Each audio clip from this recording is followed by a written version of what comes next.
Hello! Welcome na naman sa ganap ng buhay ko. Andito nga po pala kami sa simbahan. Kasama po pala namin ang isa sa inaanak ko. Ang pangalan po niya ay Jay Liang. Di ba? Ang cute po niya. Dahil ninang for ganap na naman tayo, kaya andito na naman tayo. Ayan po ang aking kumari at saka kumpari.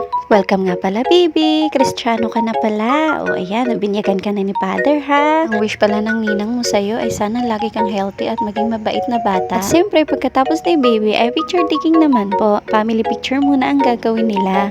Ayan po, ang cute talaga ni baby. Ay, ang bait-bait naman ang baby na yan. Katapos nga po pala ng picture taking, kami naman po mga ninang-ninong ang nagpicture. Oh, ayan mga kumari-kumpare ha, ay ready nyo na yung pamasko nyo sa December kasi ako, magtatago-ubo na ako, charot. At ito nga po pala ang aking asawa. Siya po muna ang nag-alaga sa isang inaanak ko. O diba, napakabait. At natapos na nga po ang binyag, ngayon pupunta naman po kami sa venue. Ang venue nga po pala nila ay sa Dicos Farm Grill Restaurant. Uy, mga pari koy! Ang aking mga pari koy! Uy, Marie! Uy, pare! Kain! Walang na.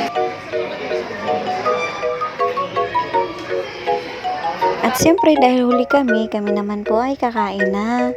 Siyempre sandukan muna ako na marami pa kasi nagugutom na ako. Ang kagandahan lang po talaga dito ay unlimited kain siya. Kung gutom ka pa, pwede ka lang kumuha. Ang dami pong putahe dito, kahit ano-ano po. Kaya ayos din tong napili na venue ng aking kumari. Talagang sulit na sulit talaga. Busog na busog ka. Pag gutom ka pa, pabalik-balik ka pa. Pwede kang bumalik kung gusto mo pang kumain. Kaya ako, isang tumpok na agad. Tara, kain po muna tayo.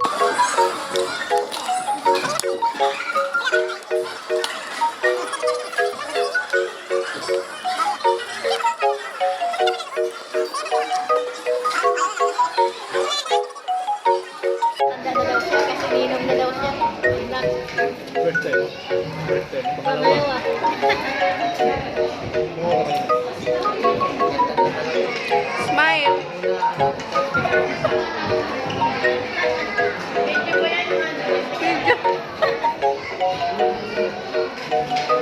At siyempre, bago daw kami umuwi, gusto niya daw makarga muna si Ellie. Siyempre, hindi natin makalimutan na magpasalamat. Salamat nga po pala, paring Oliver at saka Maring Sosi. Thank you so much sa pag-invite sa amin bilang ninang at saka ninong ng anak nyo. Thank you, salamat ng madami. Salamat po sa pagpunta.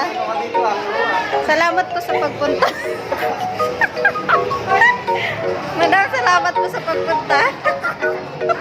Sir, salamat po sa pagpunta. Thank you nga po pala guys sa panonood.